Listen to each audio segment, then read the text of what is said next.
hvordan viser vi os selv omsorg, kærlighed i dagligdagen? Hvordan kan vi invitere det ind? Det er essensen af det, jeg kommer til at dele ud af til de 2 kærlighedsfester her i juni i Milo Living, hvor jeg er nu. Det er også det sted, jeg har mit hjem. Og her er der blandt andet et fællesrumråde her i stueetagen, hvor vi skal være. Og hvis vejret tillader det, så skal vi også en tur på tagterrassen. Kærlighed og omsorg. Det er givet, at vi kan mærke det. Nogle gange kan vi være langt fra vores hjerte.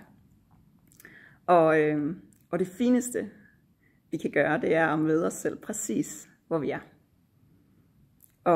Og hjælpe os selv derfra til at få større forbindelse med os selv. Kunne mærke os selv dybere, kunne tage os af os selv. Møde os selv, når livet er svært. Møde os selv i de svære følelser. Og det bliver noget af det, som jeg kommer til at dele ud af. Hvordan vi kan invitere den her omsorg og kærlighed ind i vores hverdag. Og det bliver først og fremmest til kærlighedsfesten den 12. juni.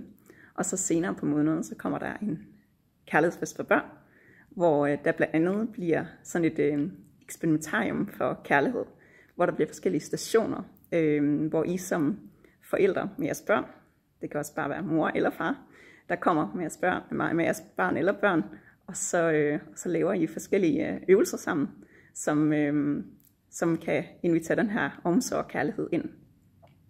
Og det bliver både også med kreativitet og leg,